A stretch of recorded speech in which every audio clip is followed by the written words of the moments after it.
Men wanna be me? And you wanna be with men. Yeah, I got it.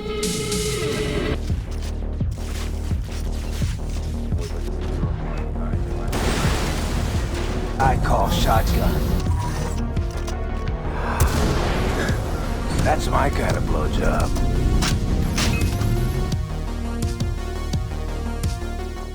Great gaming spin-offs are nothing new. It was pretty common to see spin-off games that were just as well received, if not more so, than the actual games they were based off of.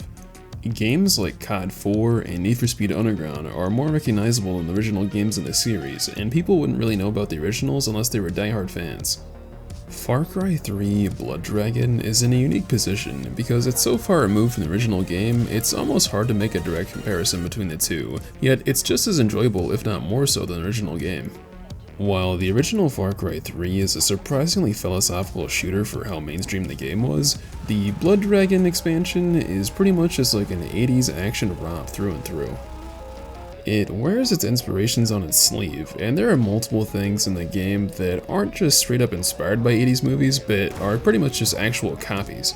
There's lines of dialogue, mission names, and weapons that are straight up ripped from 80s action movies, and the game is straight up better for it. While the base game of Far Cry 3 makes the main character feel somewhat vulnerable, and the game has a veil of survival, Blood Dragon pretty much abandons that completely, and the game is a straight up power fantasy. The game takes place in the far-off futuristic year 2007.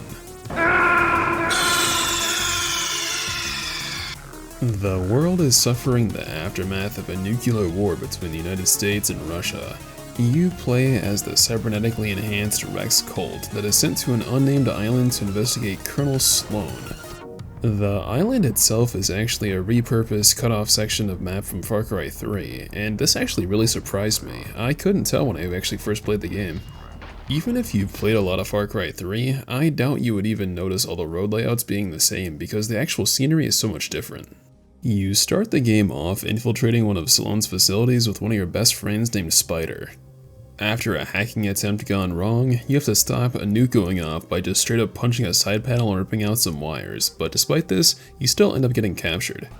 You hear some of the absolutely insane world building, and it's almost a sight to behold. Ever since the nuking of Canada and the invasion of Australia. You what?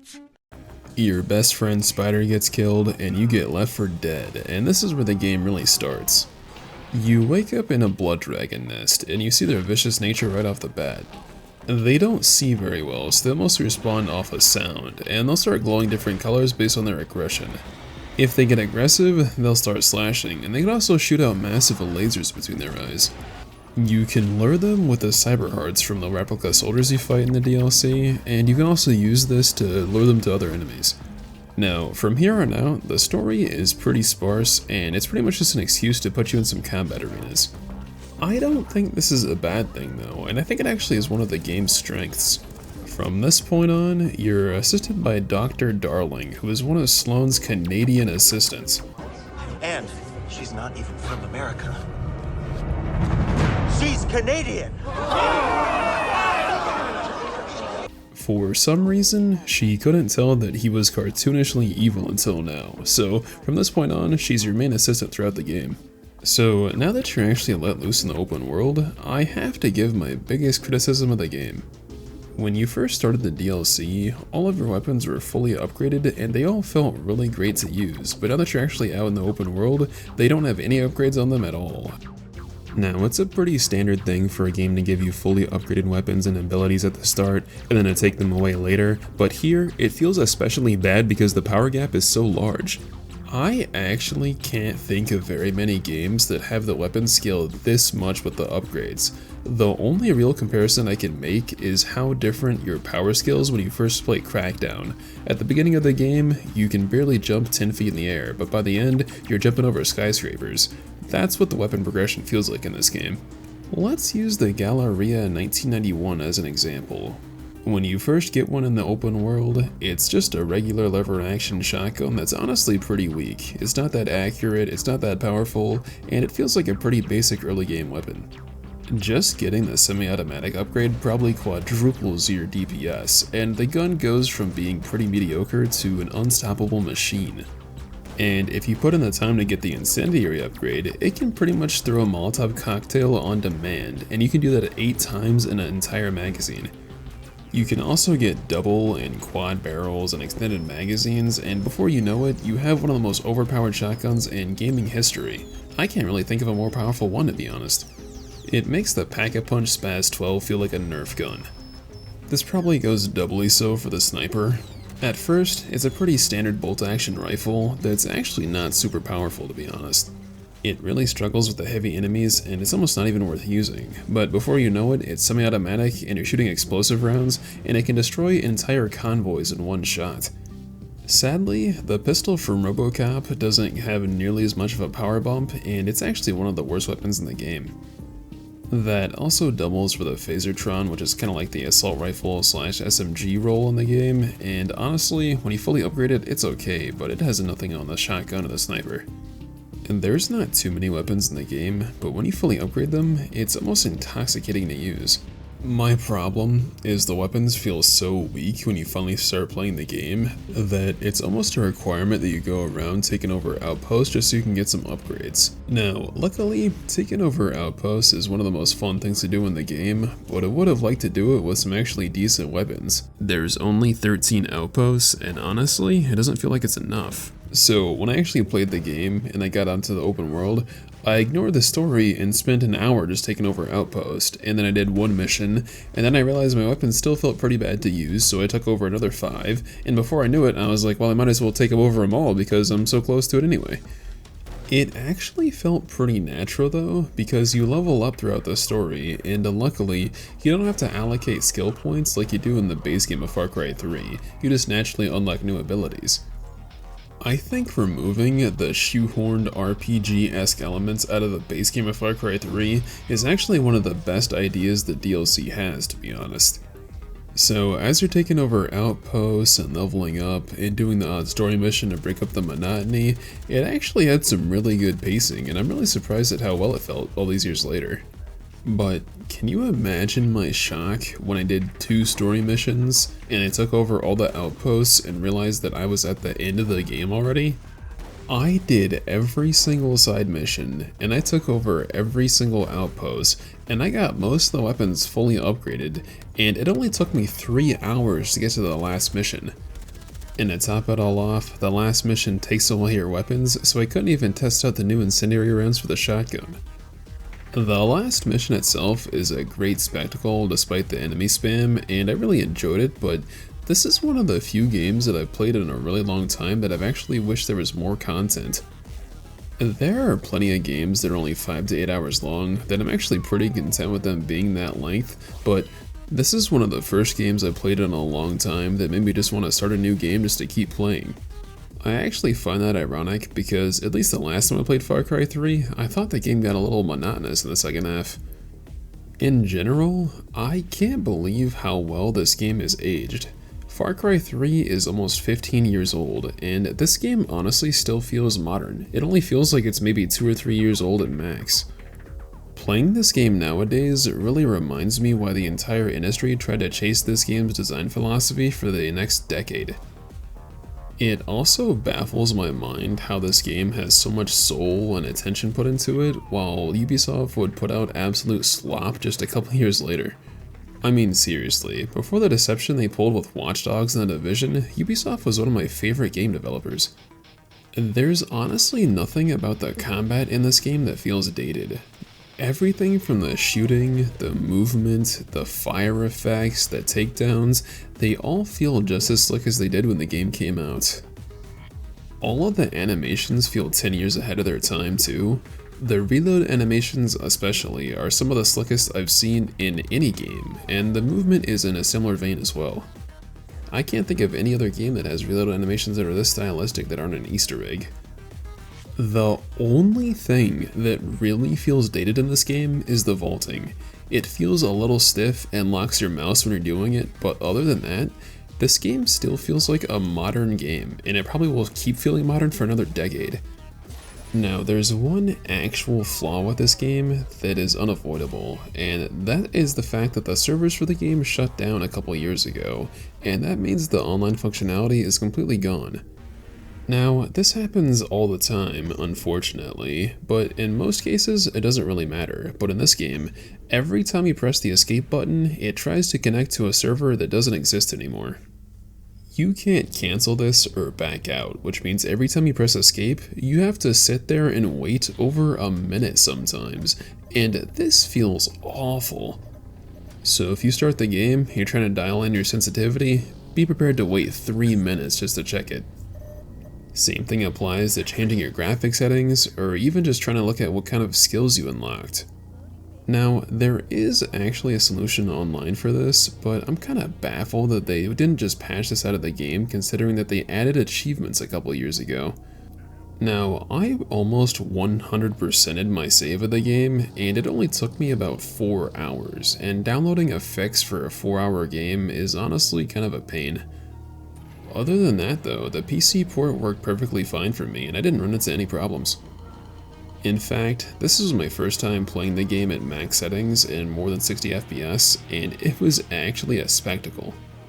While some of the textures might not be the highest resolution, the actual art style has aged so well, you could tell me that this game is only 2 or 3 years old, and I think I'd honestly believe you. Compared to the RoboCop game that came out a couple years ago, and despite that game having Nanite and Lumen and Unreal Engine 5, I don't really think it looks that much better. Also, the lighting and reflections are absolutely stellar as well, and it really makes me wonder why ray tracing is needed at all. Seeing the lights on your cybernetic arm glisten off the environment is still impressive to this day, and I remember one time I was using the Phasertron and I shot one of its lasers down a hallway, and I could see the laser lighting up the wall the entire way it went down, and it was dynamic too. That, combined with the water, and the water's reflections, and the lightning, just make this game stand out even to this day. I mean, usually, I don't really care about graphics. I mean, I was playing Tony Hawk's American Wasteland the other day, but it's so weird to play a game from this time period that has aged even better than you remember. Between the buttery smooth animations, the good movement, the great graphics, and the pretty decent enemy AI make Far Cry 3 Blood Dragon feel like a timeless classic. The soundtrack is absolutely stellar as well. There's some ambient tracks that remind you of the Predator or Terminator, and the battle music is really catchy and I actually found myself listening outside of the game. I'm actually shocked at how good the music is for a spin-off piece of DLC. It was actually composed by Power Glove, which is an actual band that makes synthwave music based out of Australia. I've actually been listening to Power Glove for years on my own volition, and hearing that they've made the music for this game really made sense the second I learned that fact. It's hard to describe the ironic feeling you experience when you're hearing legitimately good music that you would listen to outside of the game, combined with some of the most campy dialogue you've heard in any piece of media ever. I mean, I don't think there's a single piece of serious dialogue in the entire game. You say some pretty funny one-liners pretty frequently that somehow doesn't get old, and the patriotism your character has almost brings a tear to my eye. No, Doc. No way. I swore an oath to a special lady. Your wife? No. Lady Liberty. She taught me that winners don't use drugs.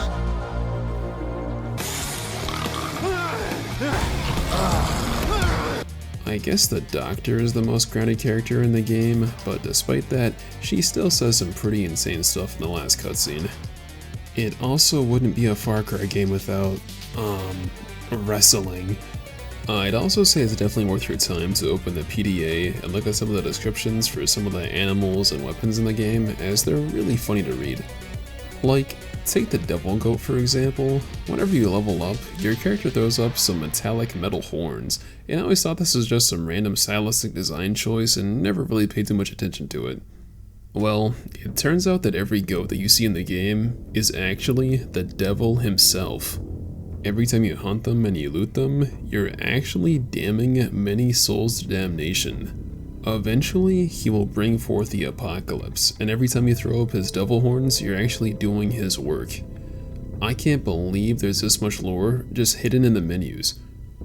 I mean, this really brings in a lot of question about Colt's character. He's supposed to be a God-fearing American, right? So why is he worshipping the devil? I think this should really be explored more. Overall though, the game's camp and sarcasm meets you at every corner, and I couldn't imagine the game without it. The cutscenes are definitely one of the most entertaining aspects about the game. They're all portrayed as if they're drawn in a comic book art style, and the writing here is really top notch. Now, I will admit, these cutscenes definitely feel pretty low budget, and that's definitely the reason they were chosen, and I really wish that they would have had some dynamic comic book panels or something like that. It just feels a bit static. Also, the cutscene only plays in like a 480 by 272 box, and this kind of adds the low budget feeling. But honestly, now that I think about it, this might have been an intentional decision because the actual dialogue is really well written and it actually made me burst out laughing multiple times. I mean, it's really cheesy sometimes, but it's definitely on purpose. They knew what they were doing. I think my favorite cutscene has to be when you finally get the kill star in the game. I got the touch. I got the power, yeah! Doc, I got the kill star. It's Sloane's bedtime, and I plan to tuck him in under 6 feet of dirt. After you get the kill star, you go on an 80s training montage, and holy crap, is my man overhead pressing 2 plates? His chin-up form is absolutely terrible though. And towards the end, he's able to overhead press 5 plates. I couldn't even deadlift this. After this, you have the wrestling scene that I mentioned with the doctor earlier, and this is just really funny to me because it's still drawn in the comic book art style. So after you do the few missions in the open world and take over all the garrisons you want to, how does the actual final mission play out? After the training montage, you find a stone temple in the middle of the forest, but there's nothing actually behind it. Now, like I said earlier, I was actually surprised that this was the end of the game. It really feels like the game could use another 2 or 3 missions, to be honest. After you actually enter the temple, you lose all of your weapons, and this is a blessing or a curse depending on how much of the weapons attachments you've actually unlocked. Well, I kind of wrote off the HAM9, but actually, when it's fully upgraded, it's pinpoint precise and it's actually pretty decent. It still can't really hold a candle to the shotgun or the sniper though. You have to fight waves of enemies in rooms one after another, and each room gives you a new type of weapon to play with. The next room gives you the shotgun, and I like this one a lot less than the one that I personally had. It has a lot less attachments and it doesn't feel nearly as effective. The actual art design of the areas is really spectacular, and despite the pretty simple level layout and the tons of enemies they throw at you, I actually had a lot of fun going in this arena. The next arena might be the most visually impressive one yet, and it also gives you the sniper rifle. The problem is, it doesn't have the semi-auto upgrade, so it feels a lot more underwhelming to use than the one I actually have. After that, you get the minigun, which is probably the best weapon in the game. The problem is, whenever you buy ammo for it, it's like $400, so it's hardly worth it. Here though, you can finally just let it rip without worrying about the ammo economy, and it feels great to use. Once you clear out all 4 arenas, you get the kill star, and you get the aforementioned training montage. The kill star is a continual laser weapon that runs off the user's life force, so whenever you shoot it, you slowly lose health. This is a great time to mention that this game changed all the healing animations for when you run out of medkits, and I think all the robotic themed healing animations are some of the most unique I've seen in any game. Also, the one where you just test your grip strength over and over again, that one's really funny too. Yeah, the kill star is definitely overpowered, and I think it's even better than the minigun. In the last mission, I hit the max level, and it really felt like I was a force to be reckoned with. Nothing in the game could really challenge me, not even the blood dragons. Honestly, it was so much fun having a power fantasy like this. I wish more games would just let loose and let you actually have fun within the sandbox. After you fight through all the forces, you get your own blood dragon that you can personally command. Also, the presentation here is absolutely hilarious, and I love it. Once again, the soundtrack is really delivering here, and I feel like it's one of the best parts of the game. After you take out a blood dragon, you finally confront Sloane, and it goes how you'd expect. You save the day and everything goes good, but it turns out the doctor has some evil eyes going on. Well, to my knowledge, this is never really followed up on in any future Far Cry game, so I'm just gonna assume this doesn't really mean anything. Now, another problem I have with this game is once you finish the story and you cleared out all the garrisons, there's nothing to really do. You can go around roaming the open world looking for some random skirmishes, but that's about it. Other than hunting blood dragons, the game feels surprisingly dead. I mean, I guess you can go around and looking for all the VHS tapes and the TV sets, but I definitely do not want to do a collect-a-thon. They actually give you some pretty decent rewards, but the shotgun's already one-tapping most enemies. I don't really see a need to get quad barrels. But despite the problems I have with the weapon balancing and the endgame being pretty lackluster, the game is one of the best spin-off games ever made, and I really wish studios would make more spin-off games like these in the future. I remember when this game first came out, Infamous 2 had a similar expansion that was vampire themed, and it was also about 3 to 4 hours long, and it was also pretty decent. I'm not really sure why developers don't make spin-off games like this anymore. I know that Dying Light recently had a spin-off game called The Beast, but that was $60, while these were only 15. Let me know if you guys would like to see a video on Far Cry 3, as I actually have a lot to say about that game too. But otherwise, thanks for watching.